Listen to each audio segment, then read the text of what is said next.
Got Bob Harris joining me on the RotoWire podcast as we start our Thanksgiving week festivities here on the RotoWire Fantasy Football Podcast.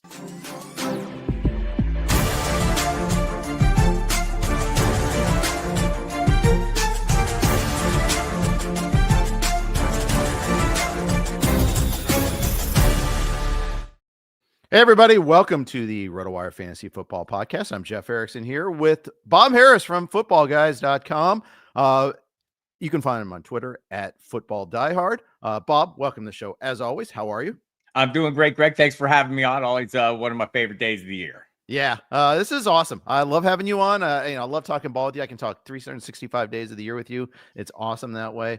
But this is crazy. This is Thanksgiving week. It's tough and fun for us that work fantasy football because we get all this inventory. We get these 3 games on Thanksgiving Day. We get Friday. It accelerates our posting schedule, our talking schedule, and all that. But at the same time, hey, get more football. Exactly. So like the 3-game run on Thanksgiving seems ideal. I'm old enough to remember when it wasn't 3 games. But that nightcap is nice. We'll try out the Black Friday game this year. See how that goes. I think the big complaint, and I know this is an issue for you as well, we have a narrower slate on Sunday, and they divide it poorly. Yes, 7-3. Just come on, guys. Well, and even like last week, there's 3. The last 2 weeks, we've had 3 afternoon games. Just give me that one more. Just give me like the quad box. That's all I ask. I feel like though, Greg, Jeff. I feel like listen to me. I feel like we've.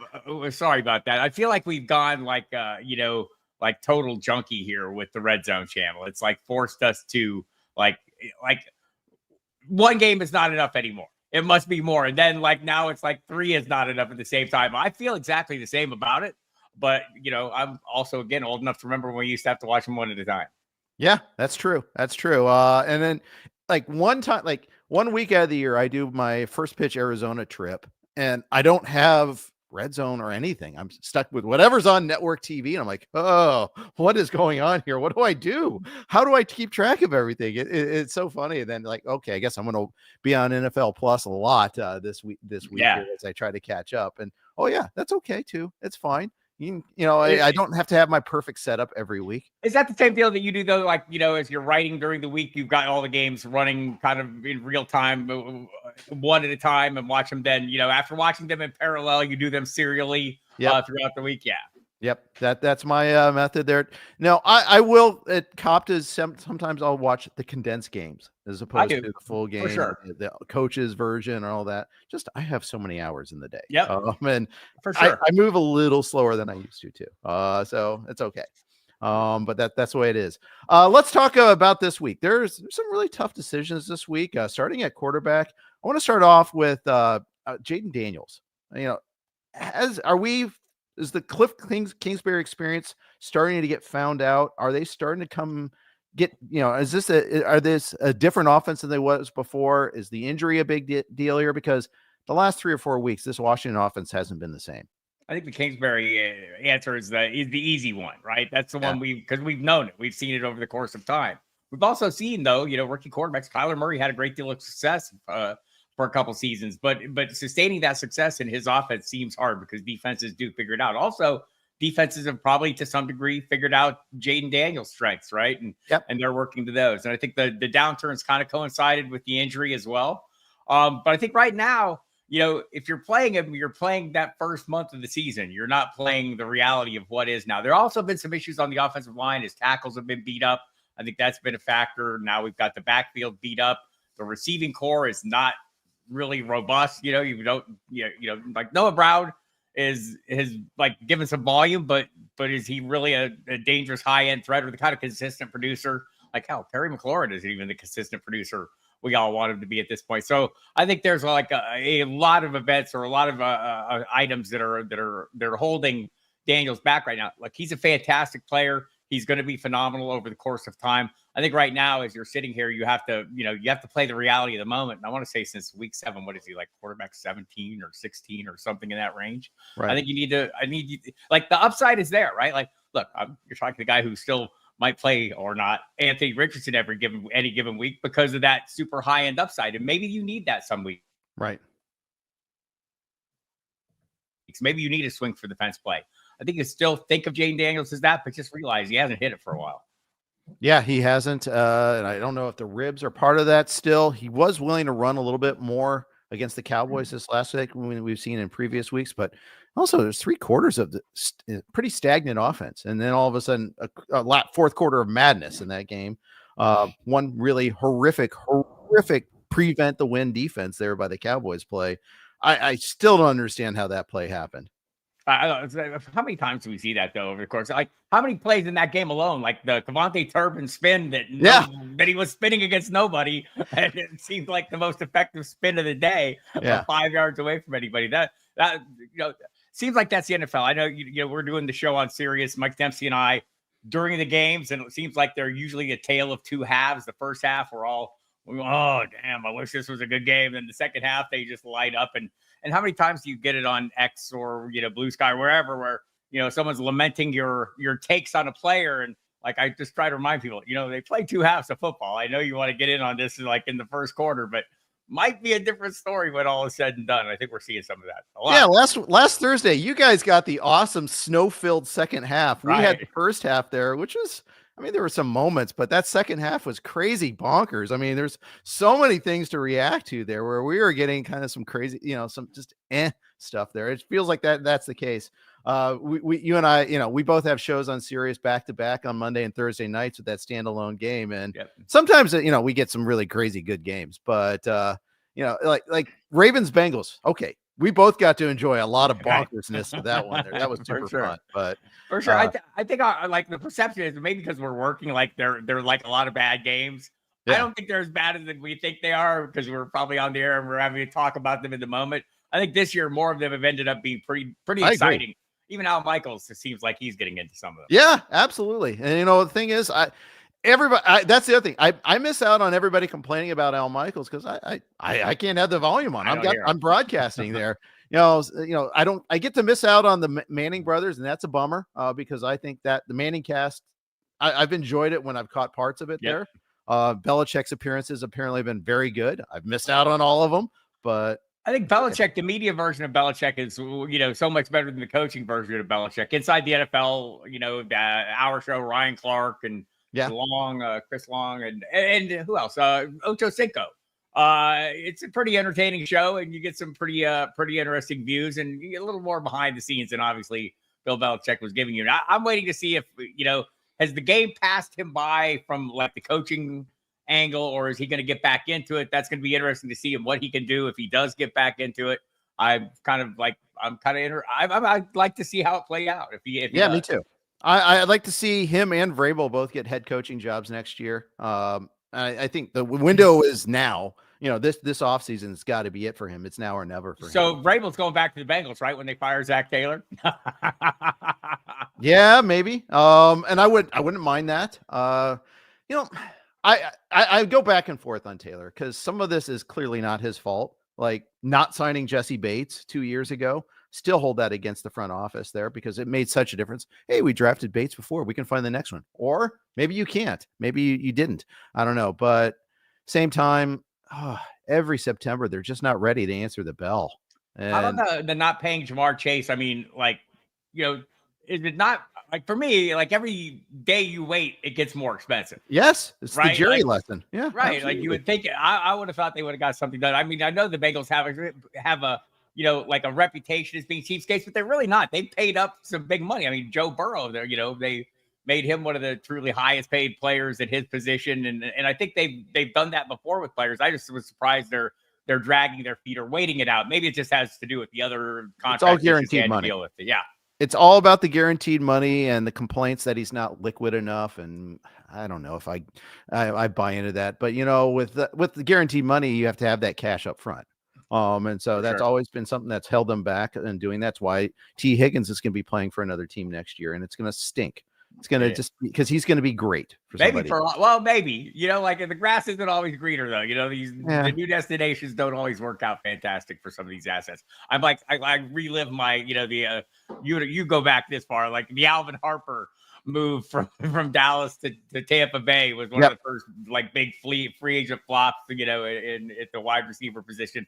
Just seems like sometimes like the success you have is in part, like not taking anything away from the talent of the individuals and all that, but the scheme you're in, the play calls, the quarterback, all these things all that are is factors, true. right? Yeah. And so you're not necessarily like, I get it, getting the money is all important, but from our perspective, sometimes the leaving the most ideal location doesn't end up with the most ideal results. Oh, 100% agree. 100%. And it's definitely true all the time. And especially initially, it takes a while. Right. Look at Kirk Cousins this year. Now, granted, he's coming back from an Achilles too, but those first couple of weeks clearly wasn't like in sync with everybody. You need those reps. You need that time to kind of get that to work together. I want them to get that money. I do. I want him to get paid with the Bengals though. I love T. I want him to stay, but it's probably not going to happen. But all right.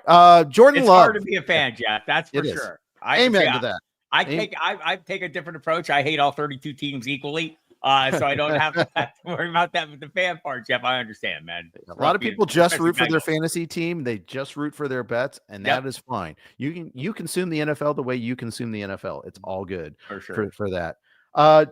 Jordan Love, we had a question on there earlier at the start of the podcast. Jordan Love versus Jayden Daniels. I wanted to talk about Jordan Love anyhow because he's not playing at the level he was at the end of the year last year. He's making that at least one critical mistake every game. The Packers are doing all right, but it's not really what we paid for and not what the Packers paid for when they signed him that big deal. Gets the Dolphins on Monday on Thursday night. Dolphins are an ascendant defense right now. I think it's a kind of a tricky game. It is for sure. And you're right on Love. I mean, like last year from week 10 on, he was quarterback 3. Behind Lamar Jackson and Josh Allen. That was it. Right. So, and clearly he's not there. The interceptions you mentioned, I think did he throw one last week? I think it had been like 8 straight games with an interception. And so it's been a struggle. And I think part of that is not having that true reliable. Part of it from our perspective is there's not a single wide receiver you can invest in and take advantage of there, right? It seems to be mix and match. And we knew this going into the season when they kept telling us, we don't need a number one. We have all of these guys. Well, they do have all these guys. And if you multiply them together, they're almost a wide receiver 1. But I think that's something maybe they need to address over the offseason. And look, I think Jordan Love's going to be very good. I don't think he's as good right now as we saw him at the tail end of last year. Obviously, I don't know that he is as good as we saw him at the tail end of last year. Part of that is going to be the resources they put around him.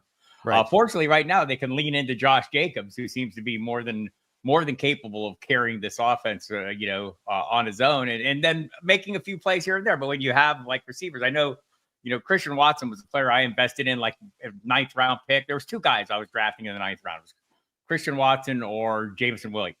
One of those has worked pretty well.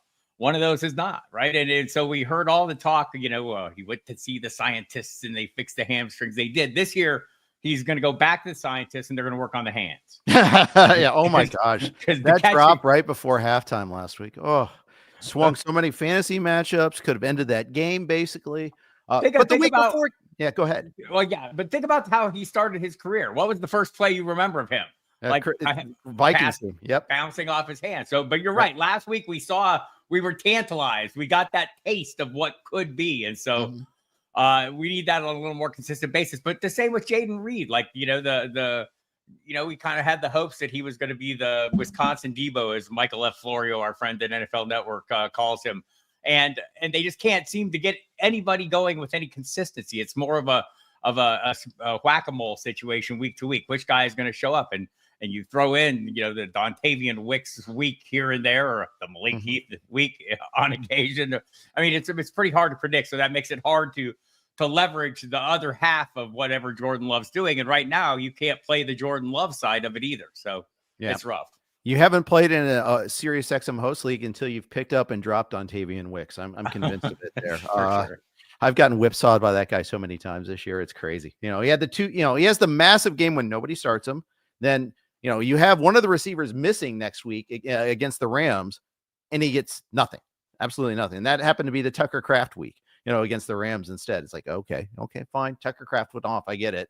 But it's so frustrating. He's not playable every week. Like Tucker Kraft needs the big play component to happen to make him worthwhile as well. So it's been frustrating for anybody who had drafted anyone in the passing attack for this offense. None of us are getting what we expected. And that's even paying the 9th round, reasonable cost for Christian Watson. I expected more. Yeah. Did Tua Tagovailoa turn the corner last week against the Pats? Is this Miami offense starting to click, or is this just a game where everything kind of worked out right? Both. Everything definitely worked out right last week, but I do think they're starting to hit stride, and they're hitting stride for two reasons. One is Devon Achane is delivering at nearly Christian McCaffrey like levels, at least for our perspective, and also just volume wise, and that's always the key for me, Jeff. Is players' volume is tied to success so closely, and so I think that's been a big factor of Jonnu Smith's figuring out cracking the code on that by Mike McDaniels, how to properly use Jonnu Smith. We've seen the last month or so has mattered, but that's also relegated. Well, for due to circumstances kind of out of their control with Tua being absent, the Jalen Waddle, Tyreek Hill investments haven't worked out for us, right?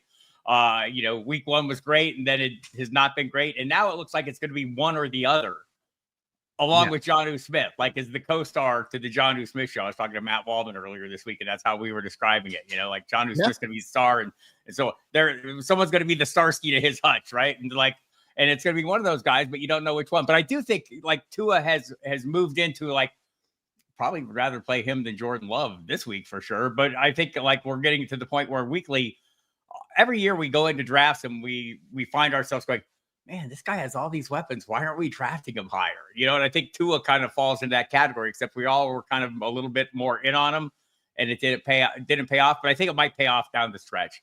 I'm still not eager to force him into starting lineups. He's more of a quarterback 2 and super flex for me. But I think you could play him any week and have reasonable hope that you could get some decent numbers. Yeah, this might be his trickiest week of the remaining schedule. At Green Bay, we all know about the track record with him in cold weather. 40 degrees, yes. Yeah. And it's going to be cold. It's going to be in the 20s on Thursday night. Maybe some light snow. Some, little, we'll see about that aspect of it there, but it's not going to be ideal. And Green Bay is actually, that's the other difference this year between last year with Green Bay going back to Jordan Love is they actually have a legit defense this year. They do. They don't have a Joe Barry defense. And so maybe some of this is that Jordan Love was in a bunch of shootouts last year, whereas now they have a road grading running back and they have a good defense. So they run the team differently because of that too. So it works out pretty well that way. We are going to move on to running backs. But before we do that, we are sponsored by the good folks over at DraftKings Pick 6. Here's a quick note from them. We're proud to be brought to you by DraftKings Pick 6. So many NFL offerings each week over at Pick 6. Been enjoying playing on the Pick 6 platform each and every week of the NFL season. Think a certain quarterback will throw for more than 300 yards. How about your favorite receiver scoring a touchdown? Check out Pick 6, the newest way to play fantasy football and win cash right now with DraftKings. Here's how it works. Just pick 2 to 6 players of the same sport and choose if they'll have more or less of a given stat. Yards, catches, touchdowns, etc.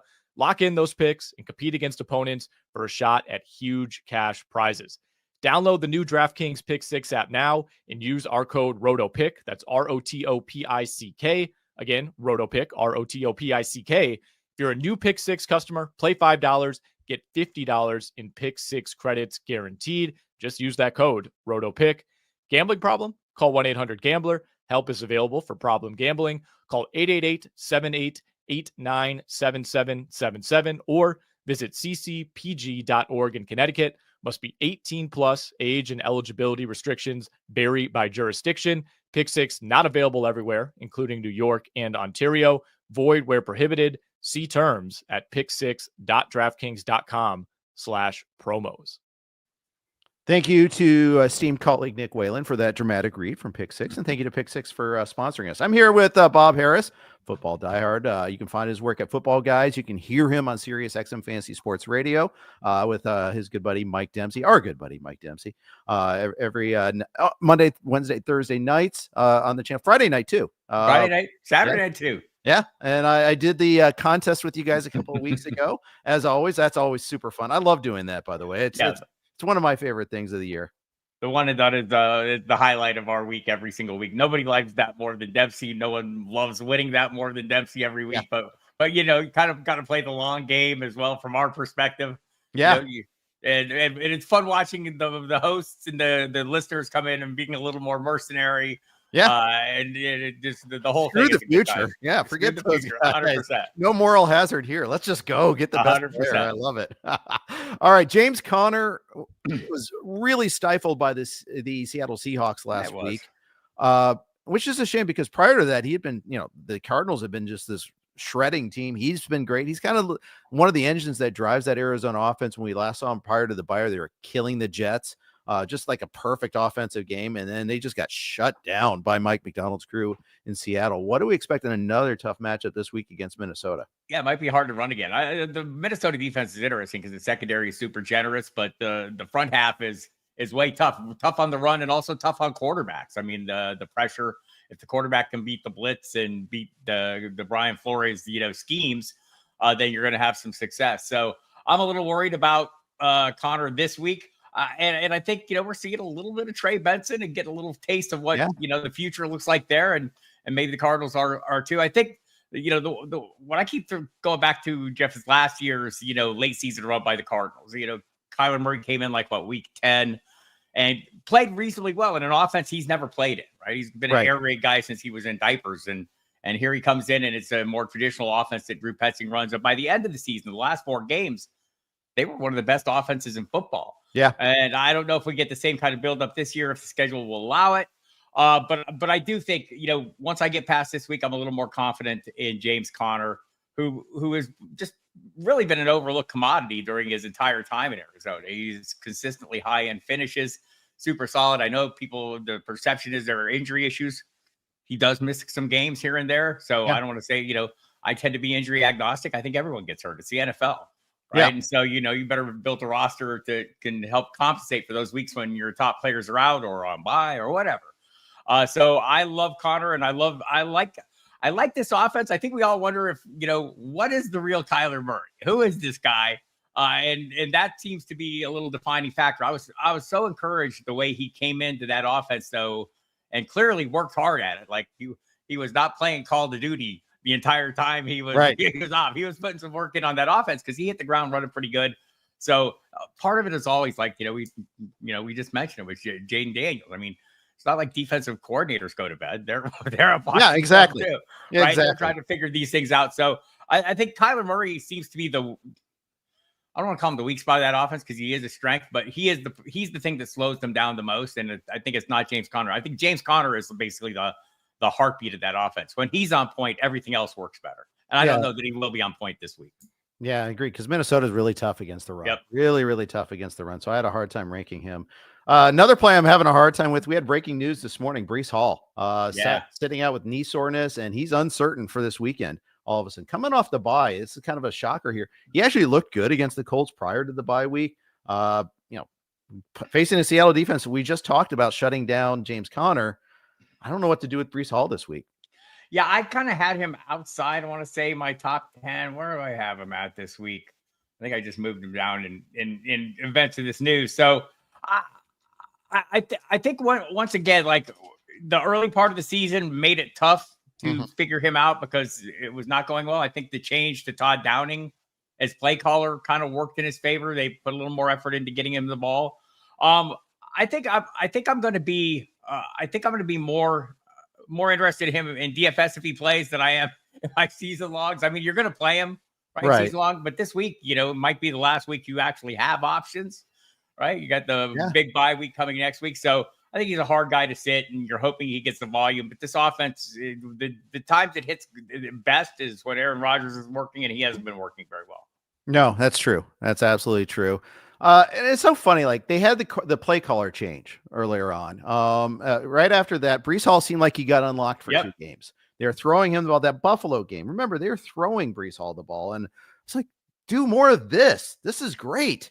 Do you remember the summer when Aaron Rodgers was talking about, he said he was surprised at how great a receiving asset Breece Hall was in red zone circumstances. I mean, you've got 2 great receivers, right? And I get it, but he was talking about that this summer. You'd think that would have played out more. It kind of helps set the expectation. I think we look at the running backs we were drafting early in drafts, Jeff. It was, after Christian McCaffrey, Breece Hall, Bijan, 1A, 1B, however you saw them. And we thought they could push to be that maybe running back 1 overall if something happened to McCaffrey. Well, lo and behold, it did happen to McCaffrey.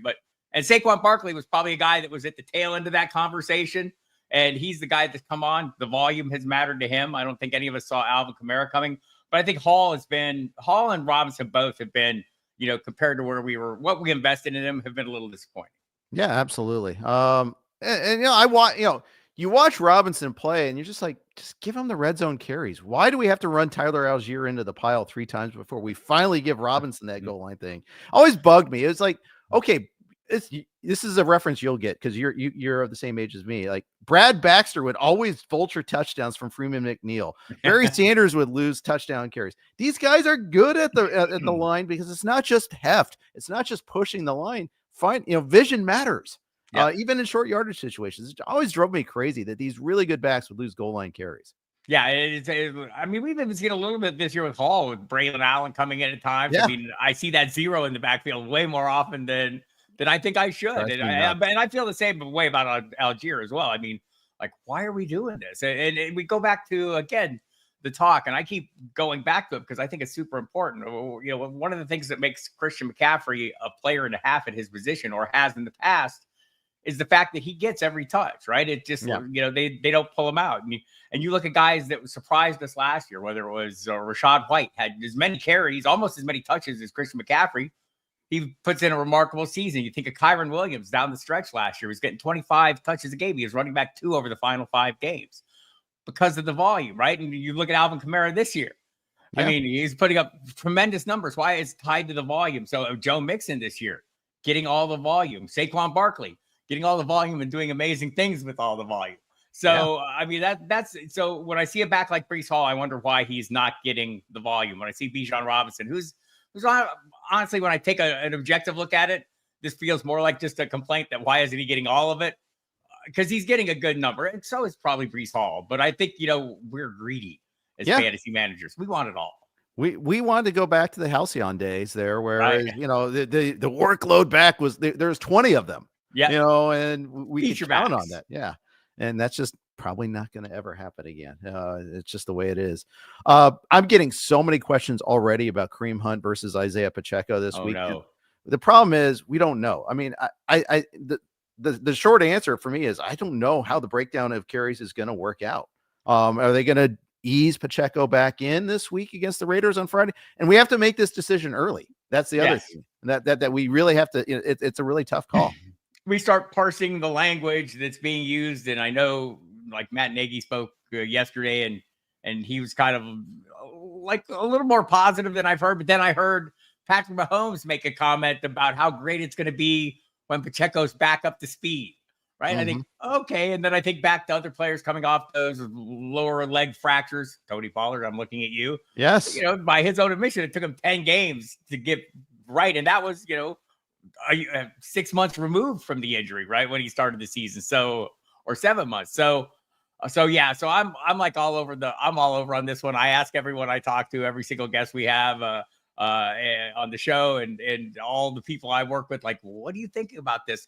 I think you're playing the one you have more than likely based on the matchup, but I think it's like entirely possible that, if I'm the Chiefs and I'm looking at this, I say, wow, we're in pretty good shape. We're heading into the playoffs. Wouldn't it be great to have a guy that's at 100% hitting the playoffs with fairly fresh legs when we have a guy in Kareem Hunt who's more than serviceable, getting the job done at a reasonably high level? So I'm totally torn on this one. Again, I think if you have them, if you don't have both of them, but you have one of them, you could play the one you have and have a reasonable expectation there, or at least a hope of getting something done. I'm looking at all my options carefully before I roll with either of them this week, though. Yeah, me too. I think I'm probably starting Hunt if I have him. I probably am too. Pacheco, I've got him in the Scott Fishbowl, and it's pretty much comes down to my last spot there on the roster because we have multiple flexes. It's the beautiful thing about that league. And this week, everybody's on the table too. So as long as you survive the injury luck, you should have options. And of course, now that we're in the playoffs of that too, I want to make sure I get the right lineup there. I want to make the right decision, but I don't know if I'm going to start Pacheco there or not. Is the short answer. Honestly, I don't have a good. I think we're all in the same boat. Yeah. We don't have a good feeling. We want to believe, but the realist inside us, like all the factors don't work in his favor. and all the factors do work in Kareem Hunt's favors. The fear that we have is the reason we play a lot of people that probably we shouldn't play is FOMO. We get the fear of missing out on the huge game. Yes. And I mean, I try to divorce myself from that and say, look, if I miss the breakout, that's okay. I know it's there and I can play it going forward, but it's all based on what the options are you have available to you in the moment. Right. And that's the thing. Don't get caught up in playing the name because it's back. Right. Play the numbers that you have, the people who have been delivering, if they've been delivering at a serviceable level. If you're in a bind, all hail, man. Pacheco's back, roll them out. But if you have developed other depth and players that have come in and filled in capably for you, don't give up on them just to play an uncertain situation. I mean, and I get all the reasons why. I mean, we all know what Isiah Pacheco is. We all know what this matchup can be against the Raiders, can be super favorable. But I wouldn't go overboard on it. Yeah, this is also a Jonathan Brooks comment, by the way, too. It is 100%. Yeah, and that's the cautionary tale right there. Is why you don't force it a week early. You'd rather have the FOMO. Rather have it on your bench than have the 2 carries on your starting lineup there for sure. 100%, 3 snaps. Yeah, and I think that also applies to the Chargers right now. Gus Edwards versus Kimani Vidal, who will presumably be active this week. I know people are going to want to force Vidal. Pick him up, sure. I 100% agree. You can't start him. I couldn't. I mean, every there's a player like that appears all the time. I can remember when it was Khalil Herbert showing up in Cincinnati on the moment. Like, yeah, like you get worried. You get worried that it's going to take the value of the guy you are playing there, whatever. Like in Hunt's case, you're worried. I think that's probably the concern for him. Is Pacheco going to take him? The concern for Pacheco is he going to get the work? Maybe neither of those things happens. Maybe it just goes on as it's been going on. But you have to realize when we're doing this as fantasy managers, you're playing odds. You're playing a range of outcomes. You're not, I mean, as much as we like to sit here and say we know what the outcome is going to be, we all have to understand there is a range of outcomes, and one end is very good and one end is not. You have to be mindful of both sides of that. Absolutely. 100% agree on that one there. We are going to talk wide receivers next, but first got a quick note from our friends, and they are good friends over at Circa Resort and Casino in Las Vegas. The end of the season is getting closer. Catch the big game poolside at Stadium Swim at Circa Casino and Resort in Las Vegas. 6 temperature-controlled pools, a massive 143-foot screen, and booming game sound. Plus, view the pyrotechnics and visual effects throughout the game.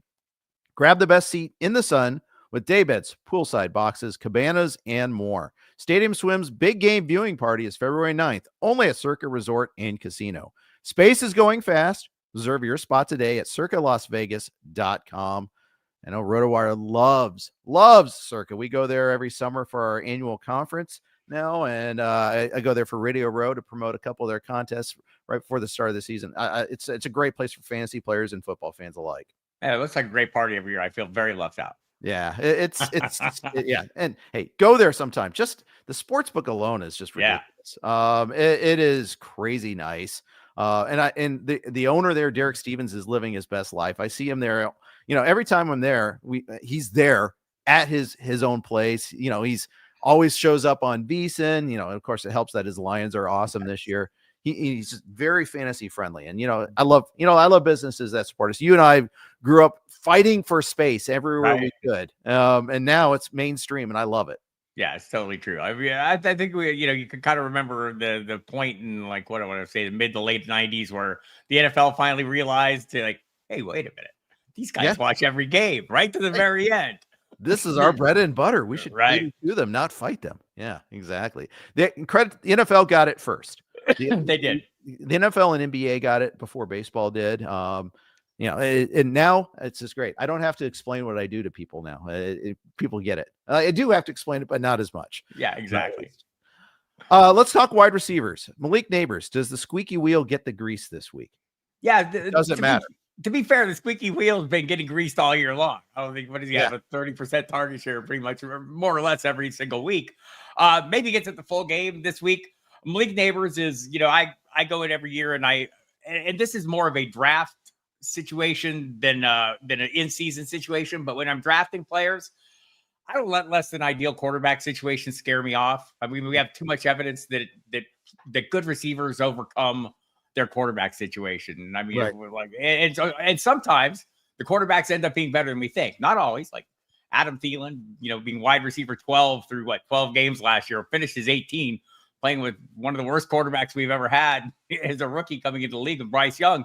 But you can think about, where were we drafting Mike Evans, thinking Baker Mayfield was not going to be great? Well, turned out Baker Mayfield was pretty great last year, and Mike Evans was as well. Or the year before, Geno Smith is going to ruin DK Metcalf, and he and Tyler Lockett both finish inside the top 20. I mean, I could go on and on about the players. And so Malik Nabers was a guy I was drafting. I'm heavily invested in for that reason. Why am I drafting Marvin Harrison early in round 2 when Malik Harrison's sitting there waiting for me, or Malik Nabers is waiting for me in round 4? And so I've been really happy with, the early portion of the season for sure. And look, this is not this is more of a draft talk. Don't let the ideal quarterback scare you away. Because in season, I want the best quarterback play possible. Right. But you don't always get that. And I think Nabers has proven he can get the job done regardless of quarterback. So we'll see if it's going to be Drew Lock. I know Tommy DeVito just got listed as questionable. I see the latest word seems to be that it's looking like Lock will go. So that doesn't scare me off. And I think, he was pretty squeaky this week. I mean, yes, he was. Yes, he was. And his mom was too on social media. Right. You always know when you got the diva wide receivers mom going off, it's great. But the best part is the coaches brought him in and said, "Hey, look at the film. We did try to get you the ball in the first half." And he acknowledged this after this meeting and says, "Yeah, they did, but I stand by my comments. Totally. I need the ball more." Right. It. So I think, it makes sense to get him the ball. I think that's, because I look at the situation for the Giants in this game. I don't want to say Dallas changed any minds last week. Their defense was played better than we expected, or the Commanders played worse than we expected, whatever it was. I think there's some room here. I think you're probably still playing Malik Nabers as you invested in him and thinking he's going to end up being a solid wide receiver 2 with wide receiver 1 upside. If all the numbers fall into line or they hit him on some big plays, is perfectly reasonable. I think the decisions come in with, Wan'Dale Robinson, at the tail end, maybe the wide receiver 3 conversation. If I need him, I could probably play him. If I have something better, I'd probably play something better. Darius Slayton goes out the window. Tyrone Tracy, not related to the quarterback, more related to his own ball security issues. That's something he needs to get squared away. But for right now, I felt like the Devin Singletary touchdown last week was a punishment, touchdown, a message, hold on to the football. But for the wide receivers, I think Nabers will be fine. And I do think, there is something to be said for the squeaky wheel theory. And again, he's been pretty well greased all year. Might get a little more greasy this week. Yeah, might. So do you prefer DeVito or Lock if you were making the choice, just for Nabers' sake? The optimism of the unknown suggests I will go with Drew Lock, right? All right. I know how bad DeVito can be. I'm not sure yet how bad Drew Lock can be. Maybe number 3. Yep. Right. Yep. Absolutely. Exactly. I like that theory. Do you buy into revenge games? And if so, are you on Jerry Jeudy this week? I mean, every game's a revenge game for somebody, right? That's right. So I'm like it. I think it does matter to players. I don't know how much, how much higher can they crank up the intensity level, right? Yeah.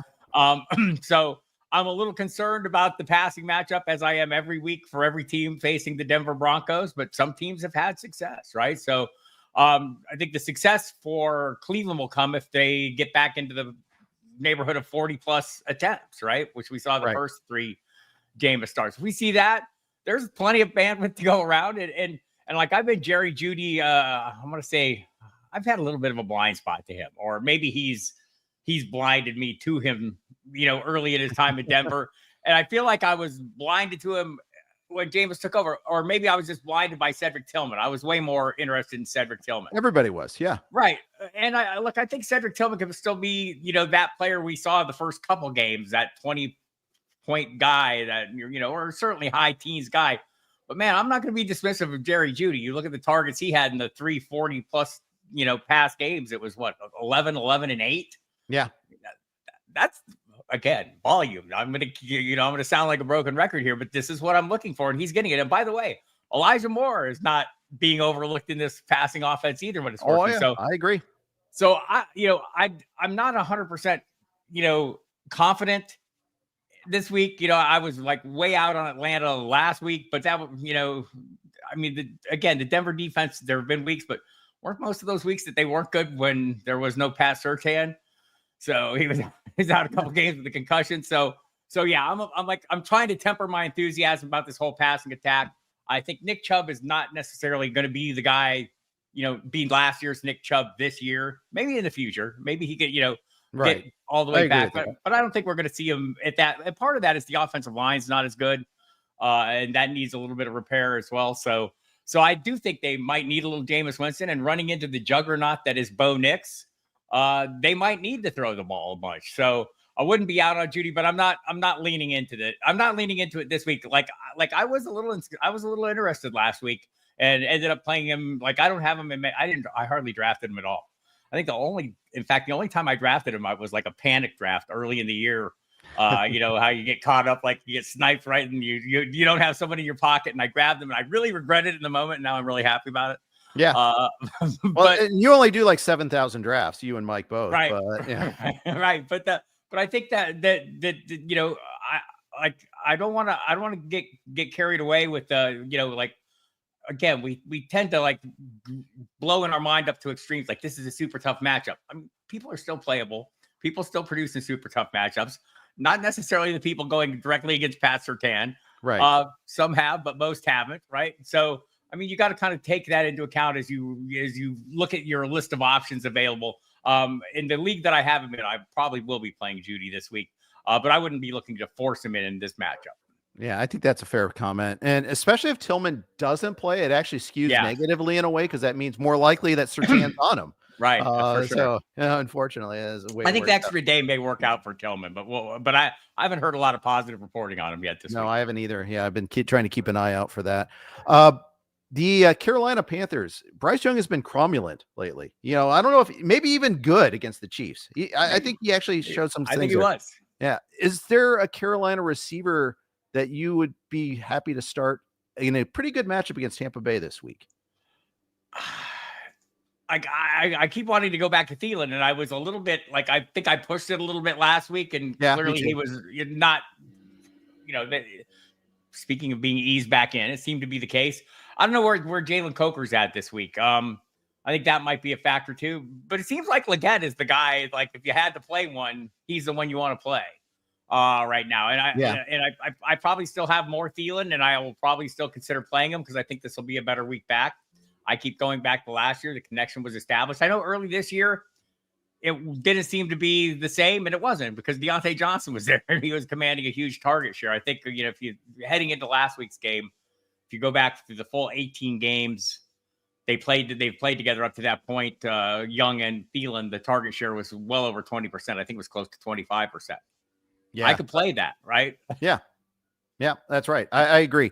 And every Carolina receiver is at 25% rostered, by the way. Right. Whether it's Thielen, whether it's Leggett, Coker is maybe even less so because he missed last week. I think it's interesting because I do think that this is a matchup you kind of want. Sure. I'm kind of like low-key looking forward to this game. Carolina, Tampa Bay. Didn't think I'd be saying that in week 13, but here we are. This might be one where I have a fair amount of investment in a GPP or two and on both sides of the ball, right? Stack this game. And like, I thought that the thing that was impressive about Bryce Young and the thing that it seemed like it was a miss, a couple points was, he was drafted for why? Not for his imposing physical prowess or stature, but for his processing, his mental processing. I think we finally saw it against the Chiefs, where he was effective against the blitz and he was looking at all the places he needed to look and going through his progressions quickly and doing all the things that made him the number one pick overall. And I wonder how much of this is related to Dave Canales. And maybe we all needed to be a little bit patient with this situation because, that's been Canales' thing going back. I mentioned Geno Smith. The rebound for Geno Smith came with Canales' quarterbacks coach. The rebound for Baker came with Canales as his play caller. And one of the things that they relied on in both those cases was strong rushing attacks.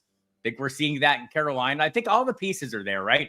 And so I think this is still not a this year thing like the rest of the season thing. I'm not going to assume that Bryce Young is climbing up into the playable ranks, but it gives you a little hope for the future. And I think if nothing else, the game against the Chiefs, I would say forestalled any notion the Panthers are going to use a first round pick on a quarterback. Agreed. And, I was especially encouraged by the 2-minute drills at each half. That that's where, you know, I have to make the quick processing. You have to, you know, decide on the fly. And, you know, that's where you saw an improvement. Whereas before in the past, I feel like it was DOA. Same thing with Caleb Williams in Chicago for that matter. For sure. Too. I've been on an apology tour. I apologize to you, Thomas Brown, for scoffing at whatever impact you might have on this offense. It's either he's way smarter than I realized, or Shane Waldron is way worse than I gave him credit for. Maybe a combination of the two. Yeah. But Thomas Brown, it's been different with him, and one of the differences is getting the ball out of Caleb Williams' hands way quicker, right? So you don't take all the sacks, and it's kind of, you know, spreading the ball around a little more, relying a little more on the rushing attack. So maybe there's some similarities there for what he did with Bryce Young last year at Thomas Brown. They've made Keenan Allen usable again. They've made, you know, even Roma Dunze is now startable in a pinch. DJ Moore. DJ Moore. Yeah. Play the one you got. That's you know, we get a lot of questions. Exactly. I know you do on the radio, like, who should I play? I've got, you know, play the one you have in the Bears case. Absolutely. Absolutely. We're going to talk tight ends briefly, one tight end at least, but quick note from our friends at Blue Wire. All right. Thank you for that. Thanks for Blue Wire for hosting us for multiple years now. We really like being on their network. Let's talk a little Kyle Pitts. I know everybody's favorite topic there. So many ups and downs with him. So many, like, just 0 games. I have him down in the low teens this week, Bob. I don't know what to do with Kyle Pitts. What do you do with him? I try not to play him. I think the band of players that I feel are must plays at the tight end position is Brock Bowers, George Kittle, Trey McBride. Those are the must plays. I think Kate Otten has probably moved into that territory even with last week. And now that Evans is back, the target share dip. Travis Kelce, you're still playing him because his name is Travis Kelce. And you get good weeks. After that, I think everyone else is fair game to stream. And everyone else, and if your streaming option, if the other tight end on your roster's name is Taysom Hill, you should think about it carefully. I mean, it's a swing for the fence play, because every other tight end out there, like I like Hunter Henry. I like Kyle Pitts is playable. I don't get me wrong. I don't want to overstate the case. He's got the role. He gets the opportunities for the most part, but he just doesn't always cash in on him. Neither does Tucker Kraft. Neither does, you know, like there's a whole range of guys we could go through. Sam Laporta, dare I say, doesn't always cash in. Although I feel a little better about Laporta the last couple of weeks. Me too. But even at that, I feel like I get disappointed. Mark Andrews has been totally touchdown dependent in games where he doesn't get the touchdowns. It's not good. In games where there's Isaiah Likely, it's not good. Pat Freiermuth, who we thought was going to be the second option, you know, for the Steelers, doesn't even hardly seem like the second option at tight end sometimes there. So it's been a mess. So I'm not eagerly forcing Kyle Pitts into lineups. Every week it's a conversation of what are my options. And if one of them is Will Dissly, I am often known to fire the dismissal. Yeah, sure. Why not? Eli the Reaper asked about Muth, Pitts, or Taysom Hill. I'd go Taysom Hill. I would too. Yeah. And I've learned to embrace Taysom Hill. You know, he isn't a tight end, but he is. And so we'll just take it. He's eligible to be a tight end. You think about like all the players that you have out there who, if you could put them in as your tight end and they're not really tight ends, you would like happily do it, because tight end is bereft. It's a barren wasteland of guys with spike performances. And if you're going to just rely on guys with spike performances, rely on the spikiest. Yeah. Taysom Hill. Sure. Absolutely. By the way, he was tight end 12 last year when all was said and done, right? Yeah. So it's not like there is some consistency, but just getting the high leverage opportunities, you know, that makes a ton of difference at the position. Yeah. Yeah. You just, you know, I used to get into such a tizzy, like he doesn't belong there. He's a quarterback. You know, just take what they give you. And we'll go from there. Do you mind ripping through a couple Q&As before we let you go? Let's do it. All right. Let's go right up towards off. Quincy says start 2, Tracy, Pollard, Hunt, Pacheco, Bucky Irving. Probably going Bucky and Pollard right now. All right. Me too. I like that. J Red says I learned sitting Waddle for Quentin Johnson. Oh, rough times there. Do I sit Connor for Christian Watson or Quentin Johnson? I don't. I roll with Connor in the bad matchup even still. 100%. And two guys that don't always catch the football is a dicey proposition. Yeah, exactly. Trone says I traded Tyreek Hill and D-Hop to get Chase Brown, overpaid, need another running back. Okay. Not a question there, just a statement of volume. fact. Again, volume to me is something I'm paying a lot of attention to. Chase Brown is getting that, and he's doing something with it. Absolutely agree here. But I think the follow-up is here. Need 2 receivers and a flex for this week. Kupp, McLaurin, JSN, Brown, Monty, Mooney. Monty if he plays, Mooney if he plays, Waddle. I mean, this is a lot of options here. Yeah, if Montgomery's playing, I'm playing him 100%. I think, I'm assuming the shoulder. I'm going to go take them at their word that he could have come back in the game. But there was a big workload for Gibbs last week. You wonder if we don't see if Montgomery's able to handle a little more. Might watch the reports closely. Man, I don't know how you sit Kupp. I don't know how you sit JSN right now. Right. I go Kupp, JSN, Chase Brown. That's the way I'm going to play that there, and it's a uber safe way to play. That is the safe way to play.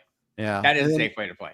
McLaurin's a tough sit too, though. But he's all boom or bust. It'd be easy. He would be an easy sit for me in this group. The tough decision for me is between Chase Brown and Montgomery. Yep, me too. And I just think because we have the short week and you have to make this. I think that's fair. Yeah, that's the way I'm going to go. All right, good question. Poke Squid says, got Puka, Jamar, Amon-Ra, Kyron. Yeah, another one of these. This is like the 10-man leagues. We got to realize this is how people play, though. I'm always like grinding, like, oh, this is so hard. Well, guess what? This is a good chunk of people play fantasy football. So we get these tough problems. So, Jamar, you're obviously starting. I'm starting those 3 receivers right off the get-go. And then I'm deciding between Brown, Jones. Kyron's got the volume. Kyron's kind of been on a little bit of a skid, it seems like a mini skid. Yeah. I call it a skid, but is it not been great? It's not been great. But it's the Saints, though, too. I'm probably leaning Brown right here. Okay.